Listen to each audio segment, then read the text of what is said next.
Como saben, acabamos de terminar Semana Santa y por lo tanto algunas personas celebran lo que es la Cuaresma, ¿sí? Y por todos lados los viernes se vendía muchísimo pescado. No sé si el precio es más barato o más caro, pero se vendió muchísimo pescado. Se estima que en este 2021 se vendió aproximadamente 350,000 toneladas de pescado en este ciclo de la Cuaresma. Es impresionante toda lo que se vende de pescado en este tiempo, ¿no? Tuvo un aumento del 20% del consumo que se tiene durante todo el año. Normalmente es un 20% lo que aumenta, ¿no? Pues a veces seguramente como creyentes ignoramos, no íbamos a un restaurante y pedimos carne como buenos regios. Pero en algunas religiones se prohíbe comer la carne, creo que son los viernes, ¿no? Y esto ayuda a algunas personas a limpiar su conciencia de sus pecados y así poder sentir bien. Otros se proponen traer una vestimenta especial, ¿sí? Algunos se proponen traer tal vez durante la semana la corbata o la falda más larga que se pueda, o un moño por acá, ¿verdad? O alguna cubierta o algún copetito por acá, ¿verdad? Para poderse sentir mejor por sus pecados. Algunas religiones hasta hacen que tengan que quien sigue esta religión, ¿no? Tengan que traer ropa interior especial. ¿Sabían eso? Imagínense, tener que traer una ropa interior especial para tener que andar todas las semanas, todos los días, porque te protege de espíritus, o no sé qué te protegerá esa ropa especial, ¿no? Hay otros que se proponen algún peregrinaje y lo vemos muy común por ahí en diciembre, ¿sí?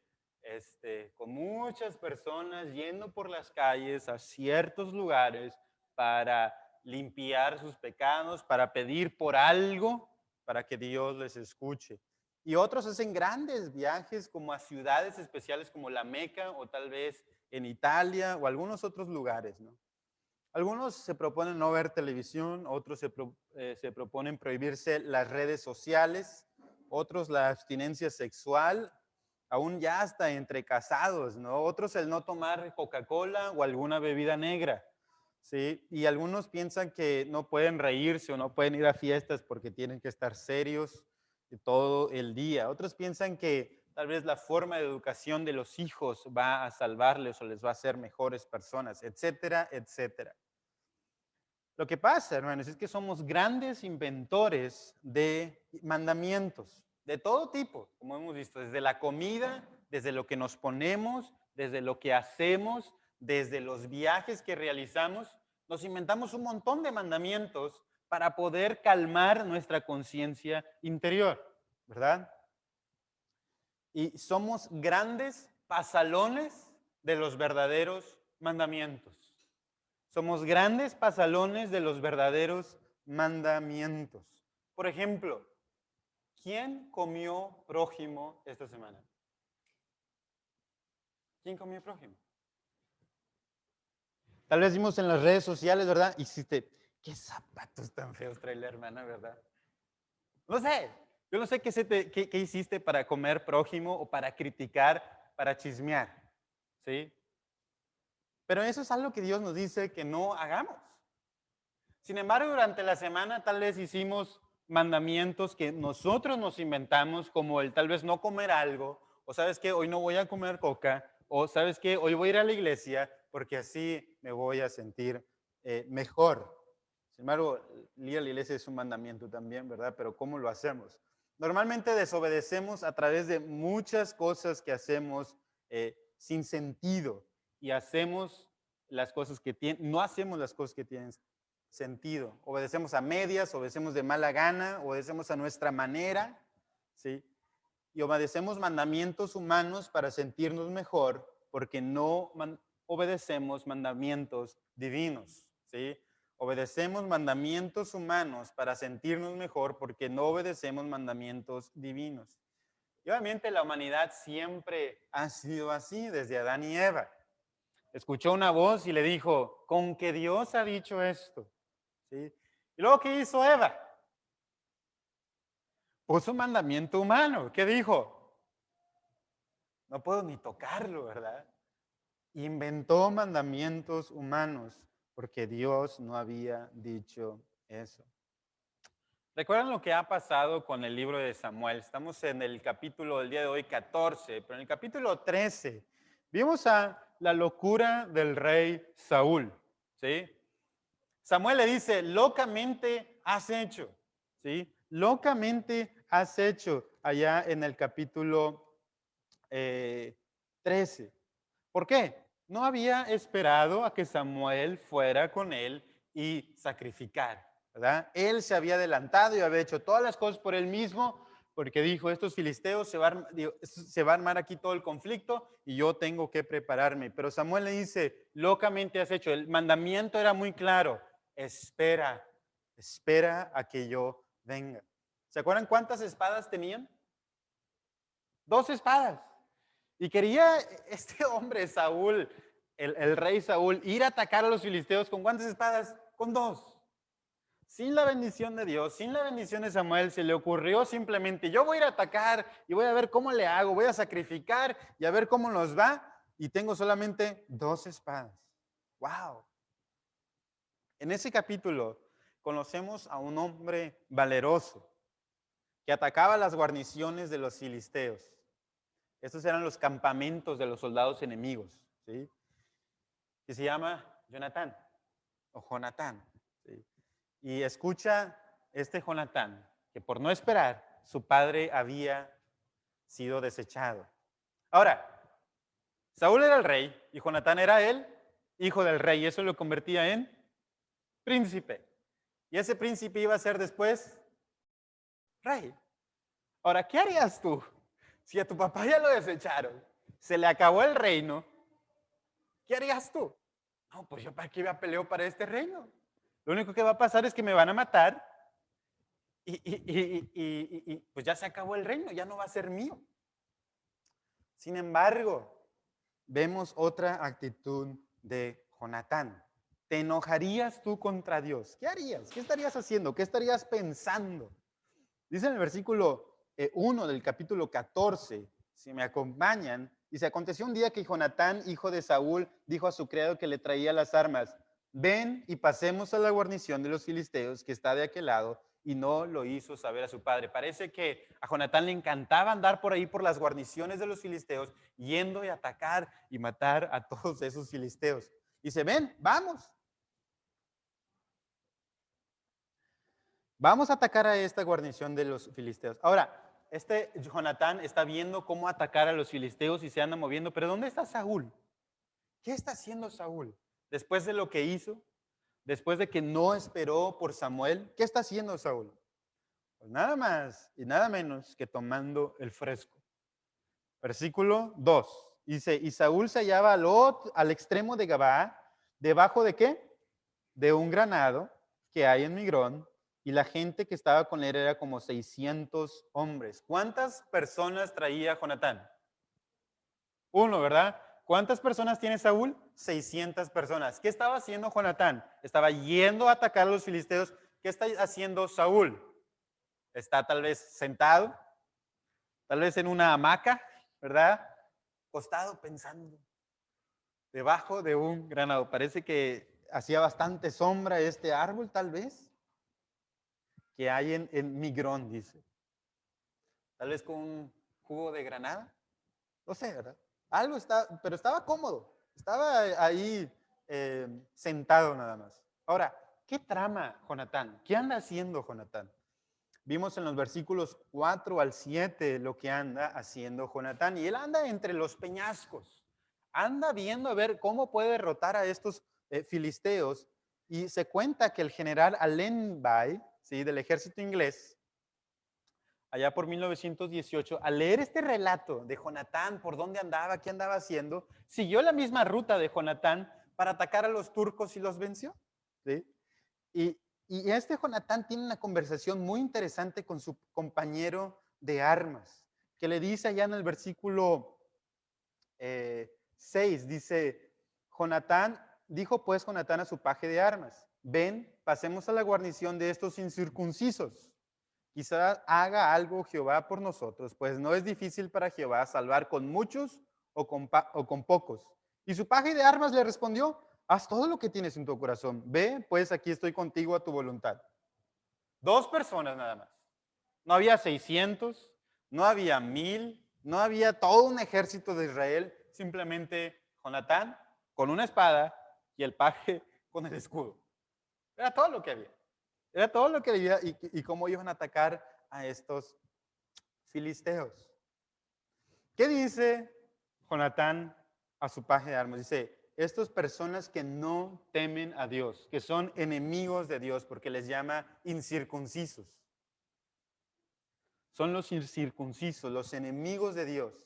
Y él no le manda una victoria a Dios, sino simplemente le dice y reconoce su soberanía y dice, probablemente Él nos dé la victoria. Tal vez nos dé la victoria. No está demandando, no está decretando, tengo victoria por Dios porque yo voy en nombre de Dios contra mis enemigos, sino dice, somos dos. Si Dios quiere nos da victoria y si no, no. ¿Por qué? Porque no es difícil para Jehová salvar con muchos o con pocos. Jonatán reconoce qué cosa? El poderío y la soberanía de Dios.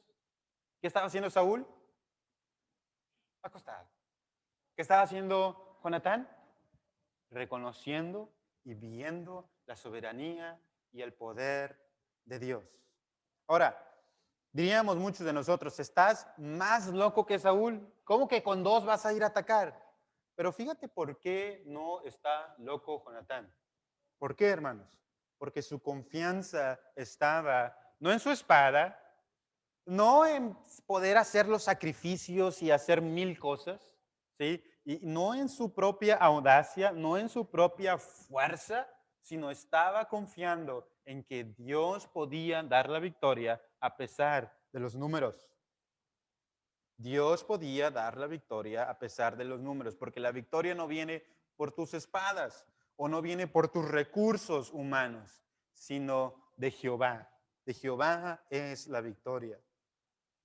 Él no proponía que su gran espada lo salvaría, ni su adiestramiento militar, o que ya había vencido en el capítulo anterior a los filisteos, sino tenía su fe puesta en quién?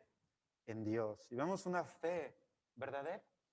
Vemos una fe verdadera. Jonathan confiaba en el mandato de Dios de destruir a estos filisteos, de destruir a los enemigos, a los incircuncisos, y por eso actuaba como actuaba. Parecía una locura, ¿sí? Pero él estaba actuando en fe. ¿Sabes? Eso me recuerda a muchos misioneros que han dado su vida por Dios, obedeciendo el mandamiento de ir y predicar a toda criatura. Y vemos a hombres sacrificando su vida y sus familias. ¿Por qué? Porque obedecen en fe a la palabra de Dios. En fin, dicen, si nos dicen que vamos contra ellos, vamos. Es algo muy curioso que dice Jonatán a su paje, dice el versículo 8, vamos a pasar a esos hombres y nos mostraremos y ellos. Si nos dijeren así, esperad a que lleguemos a vosotros, entonces estaremos en nuestro lugar y no subiremos. Mas si nos dijeren así, subid a nosotros, entonces subiremos, porque Jehová los ha entregado en nuestra mano y esto nos será por señal. Está algo raro ahí la conversación, ¿no? O sea, si nos dicen que vamos, pues vamos. Si nos dicen que nos quedemos, nos quedamos. Pues bueno, estabas viendo eso, Jonatán no tenía cómo seguir las cosas. Dijo, bueno, si esto pasa, vamos. Y fíjate lo que pasó en el versículo 11, dice, se mostraron pues ambos a la guarnición de los filisteos y los filisteos dijeron, aparecen de repente por ahí y le dicen, he aquí los hebreos que salen de las cavernas donde se habían escondido. ¿Qué hacían los hebreos? Se escondían y se escondían. ¿Qué hacía antes Saúl? Se escondía y se escondía. ¿Qué estaba haciendo Saúl? Estaba debajo de un árbol. No estaba yendo a atacar. Y sin embargo, Jonatán está ahí, al pie del cañón, literalmente en los peñascos, yendo a derrotar a los filisteos. Dice, y los hombres de la guarnición respondieron a Jonatán y a su paje de armas y dijeron, subid a nosotros y os haremos saber una cosa. En otras versiones dice, subid a nosotros y les daremos su merecido, ¿verdad? O sea, vengan para que vean los que les vamos a hacer. Vengan. Y eso Jonatán lo interpretó como que, vamos entonces y ataquémoslos. Vamos a atacarlos, vamos a derrotarlos. ¿Qué harías tú? Ves a todo un ejército de filisteos y te dice, ven para darte tu merecido. ¿Qué harías tú? Si viene un ladrón que trae toda una banda de ladrones allá atrás y te dice, ven para que te dé tu merecido, ¿qué haces tú? Patitas para qué son, ¿verdad? Y empiezas a correr para el otro lado donde no están. Es lo más normal que hacemos. Pero nada de eso, nada de eso. Jonatán le dice a su escudero, ven y sígueme. Jonatán no dijo, bueno, ve tú primero y yo por ahí me cubres de las flechas con el escudo, ¿verdad? Y te sigo. Jonatán dice, ven y sígueme, como un verdadero líder. Dice en el versículo 12 al final, sube tras mí porque Jehová los ha entregado en manos de Israel. Sube tras mí. ¿Cómo subía Jonatán? No subía en su audacia, hermanos. No subía en su poder. Nada más eran dos. Subía confiando en Jehová con una fe verdadera. Y subió Jonatán trepando ¿cómo? Con manos y pies, ¿sí? A gatas, y como pudo subía, y tras él viene su paje de armas, y los que caían delante de Jonatán, ¿qué le hacía el paje de armas? Él terminaba de matarlos. Eran hombres valerosos y guerreros, ¿sí? Normalmente no se ataca de abajo hacia arriba. Lo más fácil es atacar de arriba hacia abajo. Jonatán iba con todas de perder. Sin embargo, el Dios Todopoderoso es el que les iba a entregar a los filisteos en sus manos. Y en eso confiaba Jonatán. Jehová los ha entregado en manos de Israel. Era Jehová quien le iba a dar la victoria. Y mientras estaban subiendo, ¿sí? Después Dios les envía una ayuda. Después Dios les envía una ayuda. Y en el versículo 15 nos dice, y hubo pánico en el campamento y por el campo y entre toda la gente de la guarnición. Y los que habían ido a merodear, también ellos tuvieron pánico. ¿Y qué pasó? Y la tierra tembló. Y la tierra tembló. Y hubo pues gran consternación. Los filisteos estaban asustados al ver a la tierra temblando. Normalmente te asustas cuando la tierra tiembla, ¿sí? O nos asustaríamos cuando la tierra tiembla. Gracias a Dios porque aquí no tiembla tanto, ¿verdad? Pero si llegara a sacudirnos, estoy seguro que todos estaríamos afuera a ver cómo le hacemos, pero nos salimos de este edificio porque no queremos ser aplastados por el techo. Y estos hombres también se asustan y está temblando. Y hubo una gran consternación, una gran preocupación.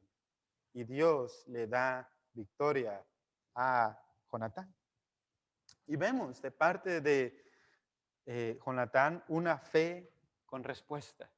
Una fe con respuesta. Si confiamos en Dios, hermanos, siempre hay una respuesta. Siempre hay una respuesta. En este caso fue una respuesta positiva. Y siempre hay una respuesta en cuanto a lo espiritual positivo. Siempre Dios va a estar de nuestro lado para ayudarnos en nuestra guerra espiritual. Y eso lo vamos a ver un poquito más adelante. Ahora, ¿qué hace Saúl cuando ve toda esta conmoción? Yo quiero que me acompañen a leer de los versículos 16 al 22. Dice, y los centinelas de Saúl vieron desde Gabaa de Benjamín cómo la multitud estaba turbada, iba de un lado a otro y era deshecha. Entonces Saúl dijo al pueblo que estaba con él, pasad ahora revista y ved quién se haya ido de los nuestros.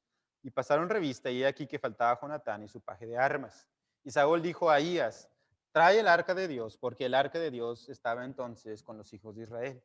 Pero aconteció que mientras aún hablaba Saúl con el sacerdote, el alboroto que había en el campamento de los filisteos aumentaba e iba creciendo en gran manera. Entonces dijo Saúl al sacerdote, detén tu mano.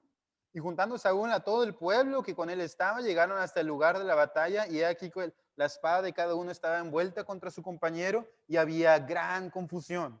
Y los hebreos que habían estado con los filisteos de tiempo atrás y habían venido con ellos de los alrededores del campamento, se pusieron también del lado de los israelitas que estaban con Saúl y con Jonatán. Asimismo, todos los israelitas que se habían escondido en el monte de Efraín, oyendo que los filisteos huían, también ellos los persiguieron en aquella batalla. Hasta ahí. ¿Qué hace Saúl al ver todo esto? Saúl se asusta y no sabe qué hacer y quiere consultar a Jehová. ¿Sí? Probablemente en vez del arca que estaba allí, algunos sugieren que la traducción o las letras por ahí se refiere al efod, que normalmente era con lo que se consultaba a Jehová. Y la cuestión es que aquí Saúl dice, en su miedo, en su turbación, él dice, bueno, consultemos a Jehová. Pero al ver todos que ya se estaba ganada la batalla, ¿qué estaban haciendo cada uno? Se estaban matando entre unos con otros con sus espadas. Los filisteos sí traían espadas. Y se estaban matando, estaba el terremoto y se estaban autodestruyendo y todo estaba siendo aniquilado. Tanto es así que los que se habían ido los filisteos, estos judíos que habían rechazado al pueblo de Dios y se habían juntado contra los filisteos, o sea, los traidores, dijeron, no, estos están perdiendo, ahora vámonos de regreso. Eran unos traidores, ¿verdad? Y estas personas dicen, no, pues están perdiendo, vámonos con los que ganan, ¿verdad? Algo así como cuando estábamos chiquitos y le íbamos a la América o a las Chivas, depende de quién ganara, ¿no? Entonces, no, ahora le voy a este y ahora le voy al este. Entonces, ellos se regresan y se van con los hebreos. Tanto fue así que estaban ganando que se estaban destruyendo los filisteos, que los que estaban de miedosos en las cuevas salen de las cuevas, ¿sí? Salen de las cuevas buscando y dicen, ahora sí vamos ganando, vamos y ataquemos. Hasta Saúl, que estaba debajo del árbol de la granada, ¿sí? No haciendo nada, dijo, ¿sabes qué? Detén tu mano, ya no busques a Jehová, yo voy a ir. ¿Por qué, hermanos? Saúl nunca menciona, Dios nos ha dado la victoria. Voy a ir porque Dios nos ha dado la victoria. Dios ha entregado a los filisteos en manos de los israelitas. Simplemente se lanza porque él sabía que las tenía todas de ganar. ¿Había fe? No, no había nada de fe. Había una falsa religiosidad. Consulta a Jehová. Vamos a consultar a Jehová. Dice, no, hombre, ¿sabes qué? Esto es pan comido. Vamos y ataquemos. No quiso esperar.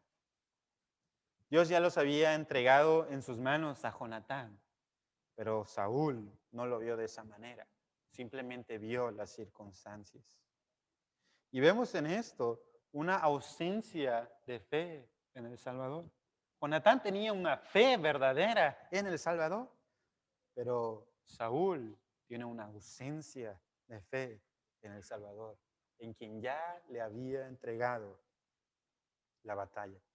Y a pesar de dos personas atacando hacia arriba, a pesar de que todo está en contra, Dios lo salva.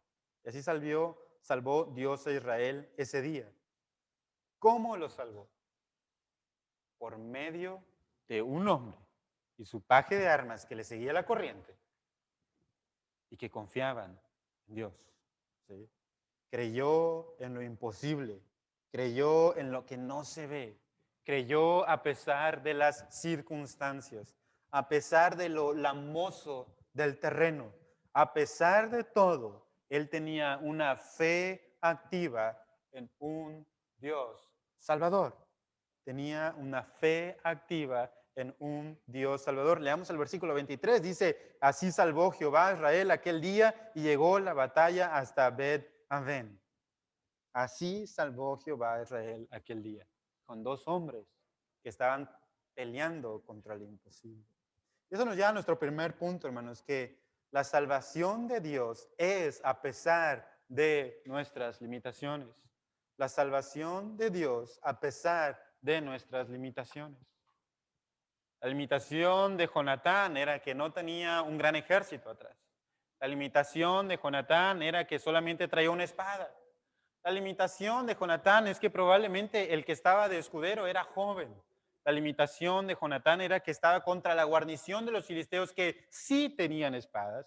La limitación de Jonatán era que él iba en contra del terreno. Todo apuntaba a que Jonatán estaba limitado. Normalmente esta historia no la escuchamos cuando estábamos chiquitos, ¿no? En la iglesia. Creo que es una historia increíble del valor de Jonatán con una fe activa. Sabes, hermanos, normalmente nosotros queremos ser Jonatán y nunca queremos ser Saúl. Decimos, sí, yo voy a ser de la fe activa, pero no somos Jonatán. Normalmente somos Saúl, porque actuamos en base a nuestras circunstancias, ¿no es cierto? Bueno, se ve fácil esto, pues voy. Hoy se ve muy difícil, pues me escondo, ¿verdad? No actuamos valerosamente como Jonatán, pero puedes estar 100% seguro que Dios no necesita nada de ti para poder salvarte. No solamente hablo de la salvación eterna, sino también de salvación terrenal, ¿sí? El cuidado y la protección de Dios está siempre presente a pesar de los enemigos y condiciones de las batallas. Ahora, también en el tramo espiritual, y eso es lo que más quiero enfatizar, puede ser un pecado enorme. Escúchame esto, puede ser un pecado con el que tú hayas batallado toda tu vida. Puede ser un pecado que tú veas como este peñasco que va todo en contra de ti. Y sin embargo, ¿sí? Dios te da la victoria. Actúa en fe, porque Dios no necesita de nadie de nosotros para poder vencer el pecado. Simplemente actúa en obediencia en fe. Dios te ha dado la victoria en Jesús porque el poder de la resurrección la tienes en tu vida espiritual. Quiero que leamos por ahí Efesios capítulo 1, versículos 19 al 23. Efesios capítulo 1, 19 al 23. Que dice, y cuál la supereminente grandeza de su poder para con nosotros los que creemos, según la operación del poder de su fuerza, la cual operó en quién? En Cristo, resucitándole de los muertos y sentándoles a su diestra en los lugares celestiales, sobre todo principado y autoridad y poder y señorío y sobre todo nombre que se nombra, no solo en este siglo, sino también en el venidero, y sometió todas las cosas bajo sus pies y lo dio por cabeza sobre todas las cosas. ¿A quién?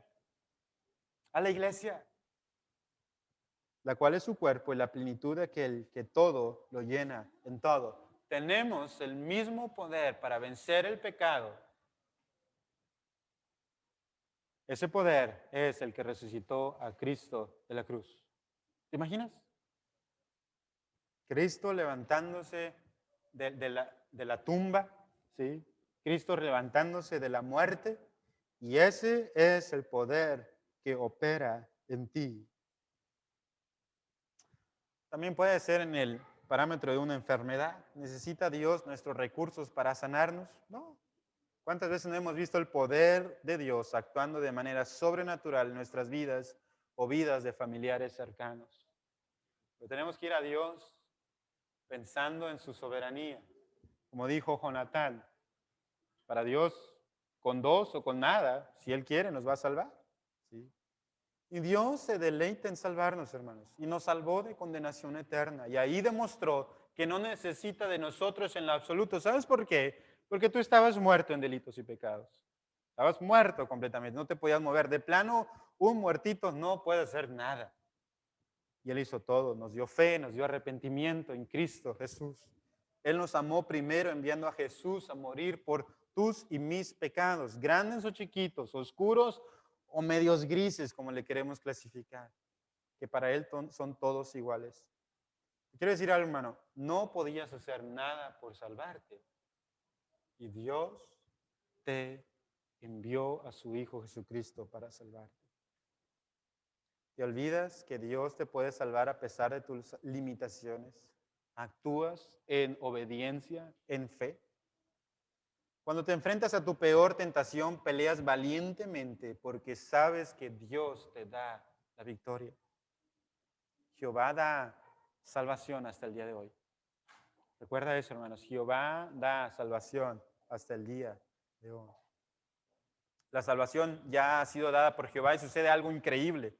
A pesar de tener la salvación, a Saúl se le ocurre lo más ridículo que jamás hayamos escuchado. Estoy seguro que varios de los que estaban por ahí se preguntaron, a ver, Saúl, ¿de verdad escuché bien? A ver, ¿qué dijiste? Son esas cosas que tú no te puedes, o sea, no puedes entender que se le ocurran semejantes cosas a Saúl. ¿Qué dijo Saúl? ¿Quieren saber qué dijo Saúl? Versículo 24. Pero los hombres de Israel fueron puestos ¿en qué? En apuro aquel día. Esos hombres valerosos se ponen en apuro, ¿por qué? Porque Saúl había juramentado al pueblo diciendo, fíjense la ocurrencia de este hombre, cualquiera que coma pan antes de caer la noche, antes que haya tomado venganza de mis enemigos, ¿qué cosa? Sea maldito. ¿Cómo, Saúl? Vamos ganando. Podemos, ¿por qué pones esos mandamientos? ¿Dónde dice que si vas ganando, no comas para matar a todos? ¿Dónde?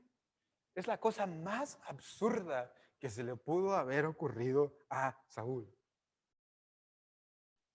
Todos están cansados, andan persiguiendo a los filisteos.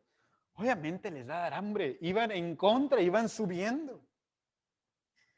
Ahora, ¿qué sucede? ¿Qué encuentran estos hombres? Versículos 25 y 26 dice, y todo el pueblo llegó a un bosque. Andan en un bosque donde había, ¿qué cosa? Miel en la superficie del campo. ¿Sí? Está tirada ahí la miel. Y yo creo que mucha miel ahí tirada. Y tanto que te empalagas todo de tanta miel. Y dice el versículo 26, entonces entró pues el pueblo en el bosque y aquí que la miel corría. Pero no hubo quien hiciera llegar su mano a su boca porque el pueblo temía al juramento. Mucha miel. Y sale el valoroso Jonatán en escena y ve la miel. ¿Y qué hace Jonatán? Versículos 27 al 30.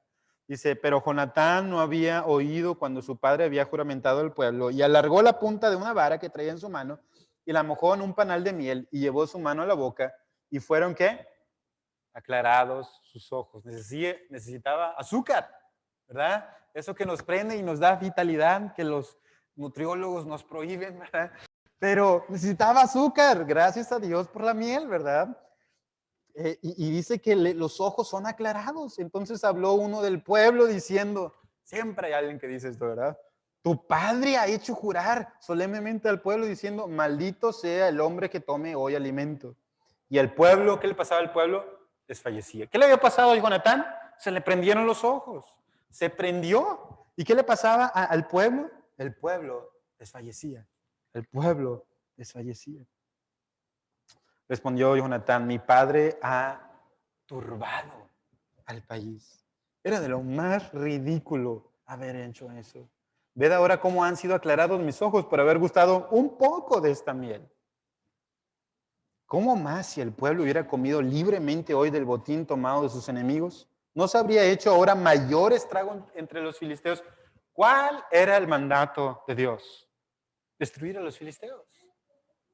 Ve y destruye a todos los enemigos. Y Dios ya se los había entregado a los hebreos cuando llegaron a la tierra prometida. Ese era el mandamiento de ir y destruir a los filisteos. Y Jonatán dijo, ¿cuánto se pudo haber hecho si no se hubiera hecho esta locura de mi padre? Jonatán vio lo increíblemente ridículo que hizo juramento su padre. Es increíble, ¿no? Que se le ocurriera estas cosas. Jonatán sabía de andar para arriba y para abajo. Sabía que eso cansa, pero Saúl estaba sentadito a la sombra de un árbol. ¿Sabes, hermanos? Cuando no actuamos en fe, se nos ocurren cosas tontas. Cuando no actuamos en fe, se nos ocurren cosas tontas. ¿Sí? El pueblo estaba muy cansado y esto llevó que del botín se quisieran ahora comer el ganado que habían capturado. Versículos 31 y 32. Hicieron aquel día a los filisteos después de Migmas hasta Ajón, pero el pueblo estaba como muy cansado. Y se lanzó el pueblo sobre el botín y tomaron ovejas y vacas y becerros y los degollaron en el suelo y el pueblo los comió con sangre. Es algo muy fuerte. No sé si estaba crudo, pero yo creo que sí, ¿no? O sea, imagínense, tanta era el hambre que así se lo comieron. ¿Eso estaba prohibido? Estaba prohibido comer la sangre. ¿Se acuerdan? Estaba prohibidísimo comer la sangre. Estaba prohibido en los mandamientos de Dios. Y Saúl, en medio de ver ese el pecado que le estaba provocando a él hacer, les dio como que chance y le dice, bueno, traigan acá el ganado y tiren primero la sangre y después ya comen, ¿sale? Después se decide en exterminar al pueblo por la noche, en el versículo 36, dice, descendamos de noche contra los filisteos y los vamos a saquear. Pero el sacerdote le recuerda consultar a Dios. Ya se le andaba olvidando otra vez consultar a Dios y no quería esperar, ¿sí? Y le dice, que no se te pase otra vez. Pero ¿qué sucede? Dios no le contesta a Saúl. Y en medio de todo lo mal que él estaba haciendo ese día, llega a una conclusión muy lógica y es algo que acerta y dice, alguien pecó, por eso Dios no me contesta. Lanza suertes si el para ver si el pecado que habían cometido era por el pueblo o por Saúl y Jonatán. ¿Qué había hecho el pueblo? El pueblo había pecado. No sé si se quería librar de que, bueno, echamos la culpa al pueblo, por eso Dios nos contesta. Pero resulta que la suerte cae sobre Saúl y Jonatán. Pero hermanos, cuando Saúl le echa la culpa a otros, ¿sí? Y no se autoculpa porque Dios no le contestaba. Él era el problema. Saúl había sido el que ocasionó que el pueblo pecara, pero él quería pedir suertes porque Dios no le había contestado, pero él era el culpable. Fue severo contra su pueblo y fue severo también contra su hijo, porque la suerte cayó contra Jonatán. Cada vez esto era más absurdo y Jonatán le pregunta, por haber comido poquito de miel, voy a morir, en el versículo 43. Entonces dice, Saúl dijo a Jonatán, declárame lo que has hecho. Y Jonatán se lo declaró y dijo, ciertamente gusté un poco de miel con la punta de la vara que traía en mi mano. ¿He de morir por eso? ¿He de morir? De verdad, papá. Voy a morir porque probé poquito de miel. Era su propio hijo y lo quería ejecutar por un juramento de lo más absurdo. Fue severo. Este es mi mandamiento y ¿sabes qué? Sí, mereces morir, que te maten. Fue muy severo con sus propios mandamientos. Después el pueblo le hace entrar en razón a Saúl y le dice, ¿debemos de verdad matar a aquel que nos salvó de nuestros enemigos? Y el pueblo libró a Jonatán de morir. Sabes, hermanos, cuando no actúas con fe, queremos culpar a otros de nuestros errores. Somos buenísimos para andar culpando a otros. Es súper típico de andar queriendo culpar a todos de nuestro pecado, menos a nosotros mismos y reconocer que estamos mal. Es que tú, es que la mujer que me diste, es que el pueblo, es que las circunstancias me hicieron pecar, es que la llanta que se ponchó, ¿verdad? Lo que sea, todo le echamos la culpa a todo por pecar y enojarnos y molestarnos, ¿no? Ahora, Saúl no era tonto. Saúl no era un mal rey, como el puesto del rey, si leemos en los versículos 47 al 48. Después de haber tomado posesión del reinado de Israel, Saúl hizo guerra a todos sus enemigos en derredor, contra Moab, contra los hijos de Amón, contra Edom, contra los reyes de Soba y contra los filisteos, y a donde quiera que se volvía, ¿era qué cosa? Era vencedor. Era un gran general. Era bueno como rey, pero Dios no estaba tan interesado en eso, en cómo era en la batalla. Y en un momento vamos a ver que Dios le interesaba más su corazón que ser un gran conquistador. Y esto nos lleva a nuestro punto número 2, ¿sí? La salvación de Dios en medio de la injusticia. Se nos muestra una injusticia terrible en contra de los que había llevado a la victoria. A pesar de confiar en Dios, de salir victorioso, de ser sensato, su propio padre lo quiere matar a Jonatán. Es una injusticia. Es una injusticia el poner cargas sobre otros que ni siquiera nosotros queremos llevar. ¿Qué hacía? Estaba debajo de un granado, tal vez tomando jugo de granada. Cómodo el Señor. Pero aquel que está actuando y aquel que es valeroso le dice, hey, tú no comas. tú no comas. Ponemos mandamientos humanos y juzgamos duramente cuando Dios no nos ha pedido eso. ¿Por qué hacer mandamientos ridículos en nuestras vidas? ¿Por qué ser injusto contra nuestros semejantes y ponerles todo el peso de nuestra propia ley? ¿Por qué no nos vemos como Dios nos ve? Cristo habló claramente en contra de las leyes de los fariseos, que ellos se ponían y ponían al pueblo y dice, ay de ustedes maestros de la ley y fariseos, hipócritas, que son como sepulcros blanqueados. Por fuera lucen hermosos, pero por dentro están llenos de huesos de muerte y de podredumbre. Así también ustedes por fuera dan la impresión de ser justos, pero por dentro están llenos de hipocresía y de maldad. Saúl quería dar esa impresión de justicia al matar a Jonatán. No, yo soy muy justo, yo soy muy bueno, yo sí sigo la ley. Pero era solo hipocresía. ¿Qué tal tú? ¿Impones mandamientos injustos a otros o aún a ti mismo? La verdad, hermanos, es que sí debemos obediencia y sí debemos obedecer. Y esto nos lleva al resto de nuestra historia, que es el capítulo 16. No, 15, perdón. Rápidamente esto lo vamos a ver, ¿sí? Y después de derrotar los filisteos, ¿sí? A los filisteos y después de aniquilar todo esto, Samuel va con Saúl y le pide una cosa. Versículo 1 dice, Jehová me envió a que te ungiese por rey sobre su pueblo Israel. Ahora pues está, ¿qué cosa? Atento a las palabras de Jehová. ¿Escuchas tú atentamente las palabras de Jehová? Tenía que escuchar atentamente porque es la palabra de Dios. La palabra de Dios es muy explícita cuando se le da de parte de Samuel y le dice, destruye a Amalek por lo que le hicieron a los israelitas después de salir de Egipto. Ahora, ¿cuál es el mandamiento? Versículo 3 del capítulo 15 dice, ve pues y hiere a Amalek y destruye todo lo que tiene y no te apiades de él. Mata a hombres, mujeres, niños y aún los de pecho, vacas, ovejas, camellos y asnos. Ve y destruye a todos, ve y destruye al enemigo de Israel, ve y destruye al enemigo de Dios. Y trae a todo su ejército, mucho ejército, como 200,000 personas o más, ¿sí? Y va contra Amalek. Recuerden, Saúl era un gran estratega militar, era muy bueno para hacer esto. Y va y aniquila a los amalecitas. Si leemos ahí en el versículo 7, dice, y Saúl derrotó a los amalecitas, pero le falta algo, o más bien le sobraron personas, le sobraron cosas, ¿verdad? Y perdona la vida de algunos seres vivos. ¿A quién perdonó? ¿Recuerdan? ¿A quién perdona? Fíjense en el versículo 8 y 9 dice, y tomó vivo a Agag, rey de Amalek, pero a todo el pueblo mató a filo de espada.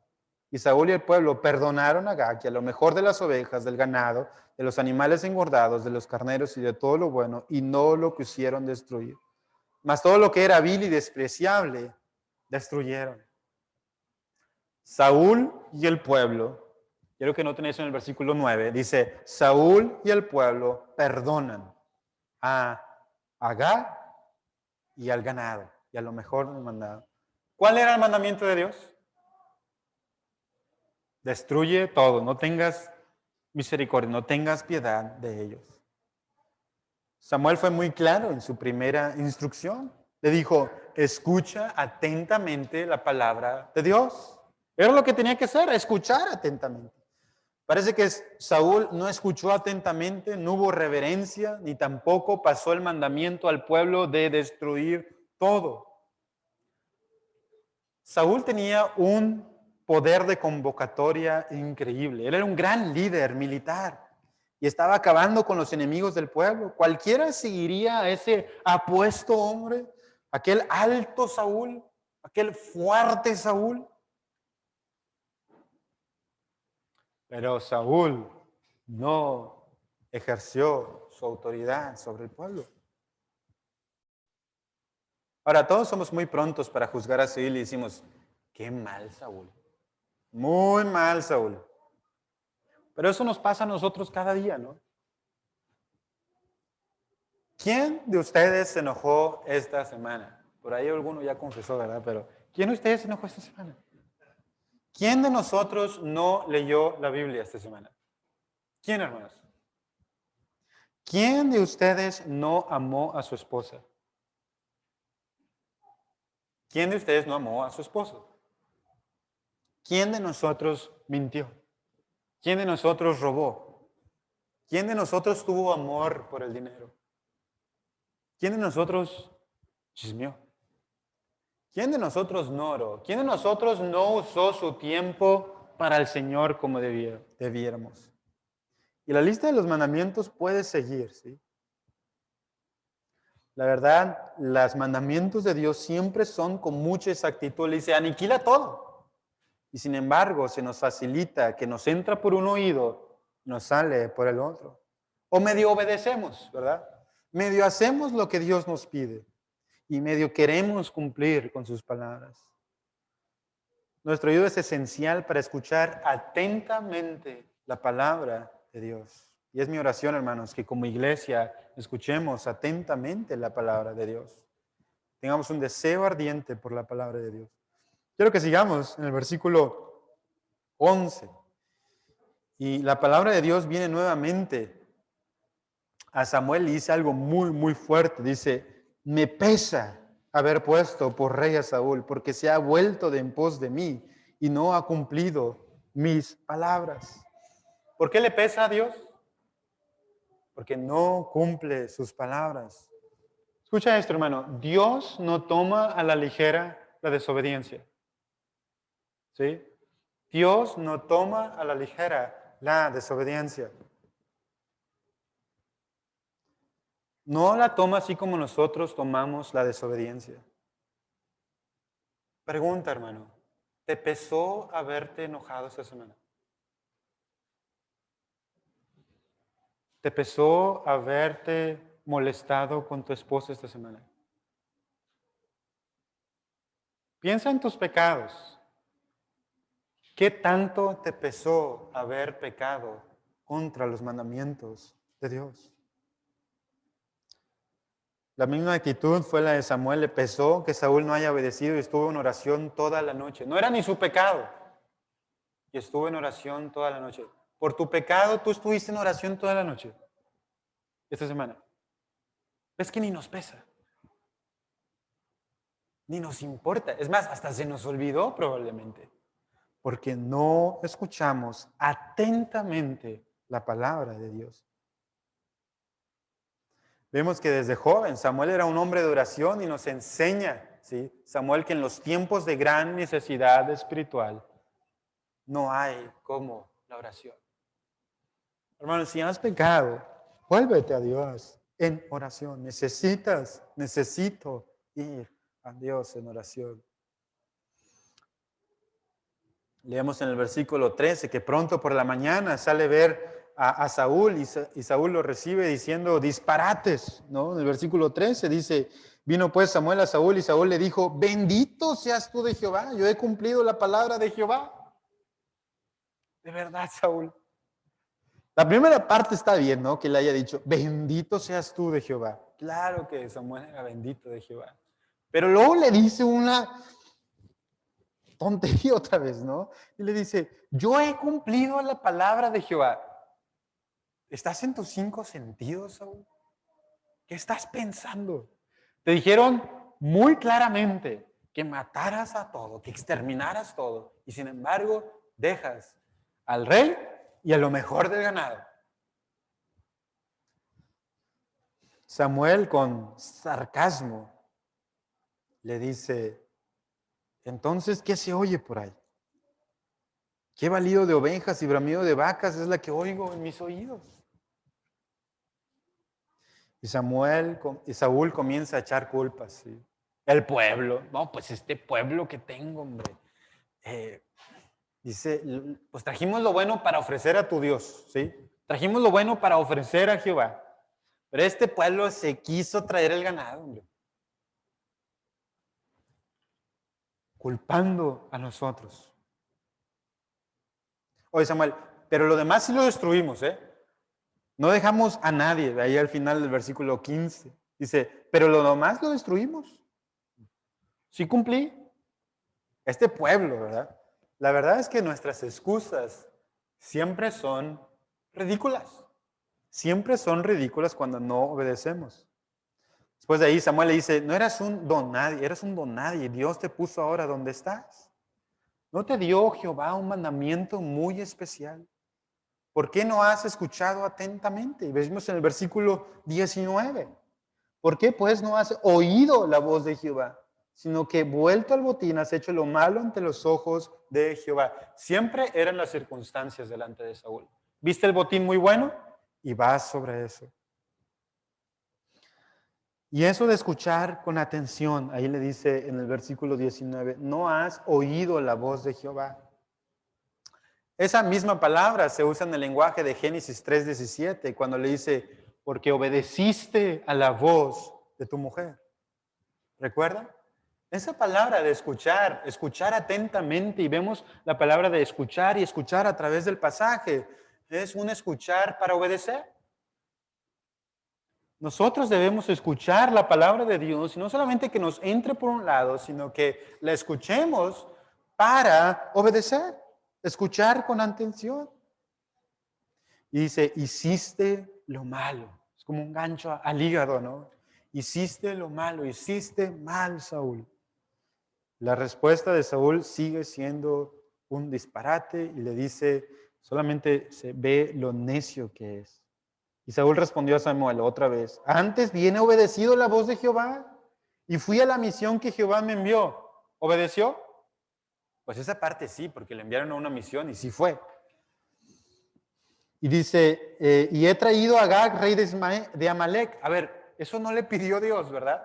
No le pidió que trajera a Amalek. Desobedeció en eso.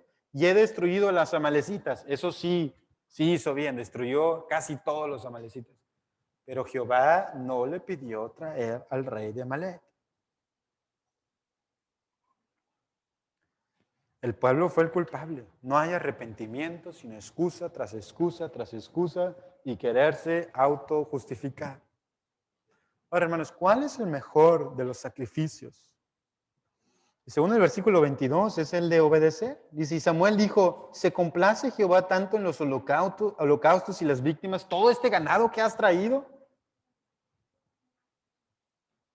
Como en que se obedezca a las palabras de Jehová. Ciertamente el obedecer es mejor que los sacrificios y el prestar atención que la grosura de los carneros. Esa palabra de obediencia, ¿sí? En dos ocasiones se puede traducir como prestar atención. Prestar atención. Es la misma palabra que hemos visto en el primer versículo, es que dice escucha atentamente. Y esa misma palabra que dice obedecer es escucha atentamente. Es la misma palabra. Sin embargo, Saúl no le importaba escuchar la palabra de Dios y lo tenía por menosprecio. Primero eran sus palabras, primero era él inventar mandamientos y maldecir al pueblo, ¿sí? Y andar haciendo ocurrencia y media que escuchar los mandamientos de Dios. Hermano, cuando escuchas la palabra de Dios es para obedecerla. Y fíjate qué tan severo es el no escuchar la palabra de Dios. Es como un pecado de adivinación e idolatría. Creo que nadie de nosotros durante la semana anda consultando el horóscopo y nadie de nosotros tiene a San Juditas Tadeo ahí en la casa, ¿verdad? Creo, espero, ¿sí? Pero es muy evidente el pecado de consultar el horóscopo, de tener a San Juditas Tadeo, ¿verdad? Es rebeldía a los mandamientos y insubordinación. Saúl era obstinado. Saúl era terco como una mula. Y yo creo que por eso mismo, al principio que conocimos a Saúl, ¿qué andaba haciendo Saúl? Persiguiendo ahí las mulas, ¿verdad? No sé si es una comparación de cómo era Saúl también, pero en parte era terco como una mula. De esos que se sientan y no hay quien los pare. No obedecer es desechar la palabra de Dios. ¿Hay algo de la Biblia que no te gusta? Obedece en todo a la palabra de Dios. Cuidado cómo escuchas los sermones, cuidado cómo escuchas la palabra de Dios. Tenemos que darle importancia a la predicación de la palabra de Dios. Por eso les pedimos, hermanos, no salir cuando estamos predicando la palabra de Dios, porque queremos escuchar atentamente para obedecer la palabra de Dios, porque no es palabra humana, sino es la palabra de Dios.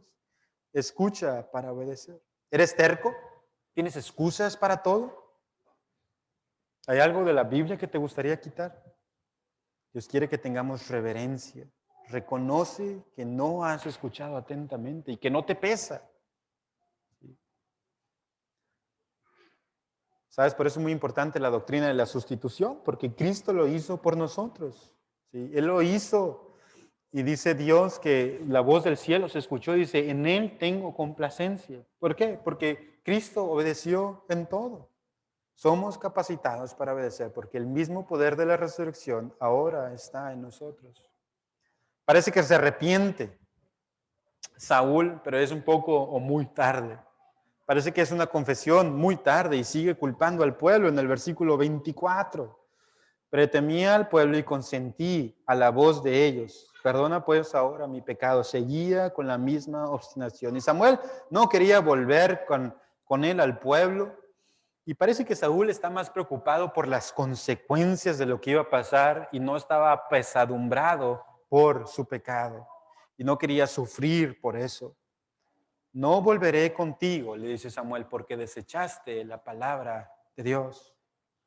Él le toma del borde de su manto y se rasga y usa Samuel esta ilustración para decirle, tu reino se ha rasgado, ¿sí? Ya no vas a ser más rey. Y es algo, pero que le noquea. Hay alguien mejor que tú.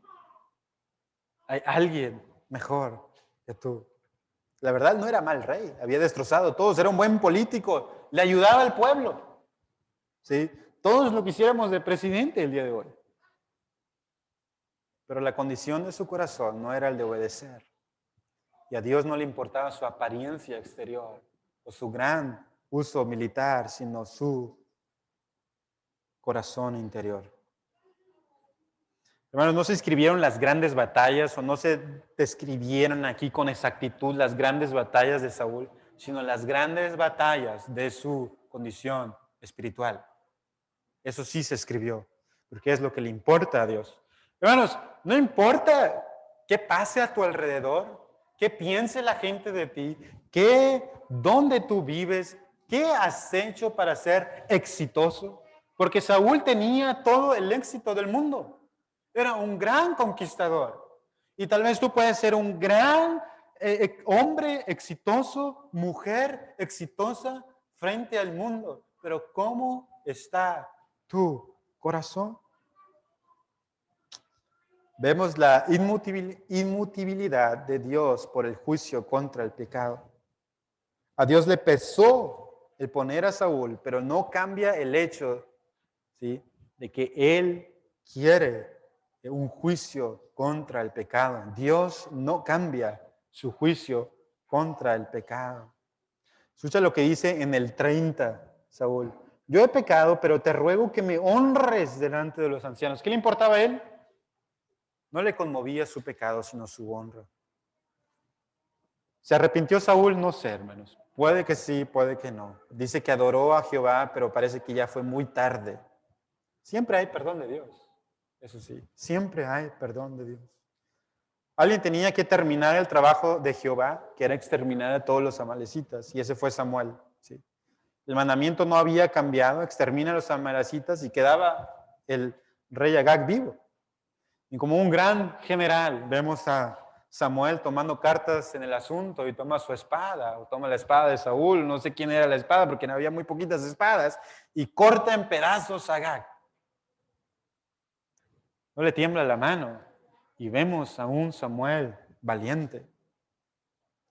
La desobediencia a la palabra de Jehová trae consecuencias. La desobediencia a la palabra de Jehová trae consecuencias. ¿Sabes, hermano? Tú y yo hemos desobedecido a la palabra de Dios. Queremos ser siempre bien librados por nuestro orgullo. No queremos que se nos desprecie. Nadie quiere sentirse menos. Pero cuando se nos haya en pecado, siempre tenemos excusas. Y nuestra palabra preferida es que. Es que tú no me enviaste el lonche, mujer, y eso me ofende. Es que tú quemas las tortillas y pues eso me molesta. Es que tú no pintas, no te pintas bien, ¿verdad? Pues tengo que ver otras mujeres. Es que tú no provees y pues mejor me voy con mis papás. Es que tú no me llevas a pasear, por eso me enojé. Es que tú no me diste para esto. Es que la Biblia es muy aburrida, por eso no la leo. De verdad, hermanos, no tiene nada de aburrido ver a Samuel como un Jedi, ¿no? Matando a Agag.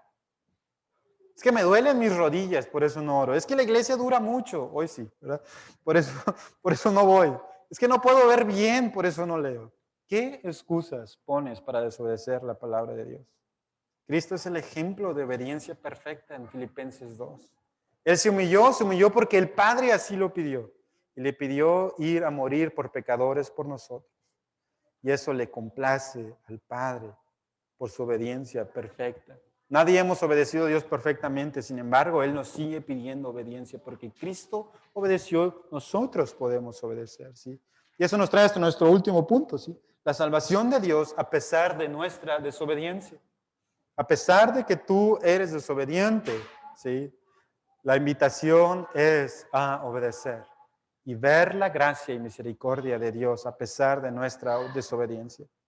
Dios trajo salvación a Israel a pesar de la desobediencia de Saúl. Derrotaron a los amalecitas. Sin embargo, la desobediencia trae consecuencias. Dios desecha a Saúl para traer un rey mejor. Eso lo vamos a ver pronto.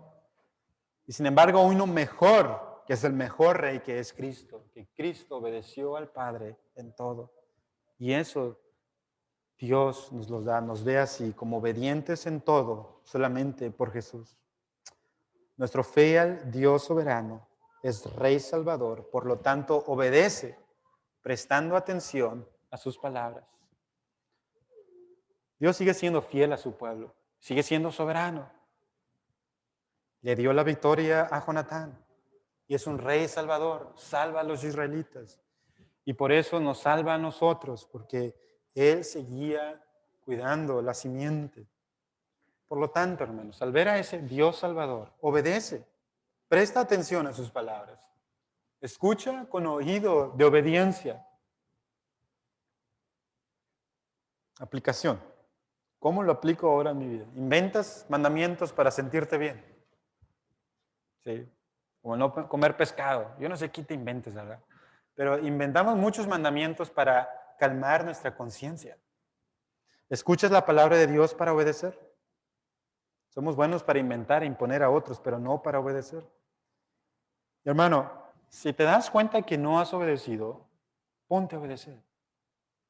Obedezcamos desde hoy. Obedezcamos la palabra de Dios. Para eso tenemos que conocer la palabra de Dios. Lee la palabra de Dios. Medita en ella. Apréndete la palabra de Dios. Y no te impongas mandamientos de hombres. ¿Oramos? Dios, que sea tu palabra la que haga la obra en nuestras vidas. Dios, ayúdanos a no inventar mandamientos, sino tener fe en tus mandamientos. Creer que podemos obedecer porque Cristo ha muerto por nuestros pecados, porque Cristo nos ha dado salvación, porque el poder de la resurrección ahora opera en nosotros y hemos sido capacitados para obedecer. ¿Cómo hemos sido desobedientes esta semana? Y no nos aflige. Perdónanos, Señor. Que nos aflige nuestro pecado para obedecerte, para llevar nuestro cuerpo como sacrificio vivo, santo y agradable a ti. Por Jesús. Amén.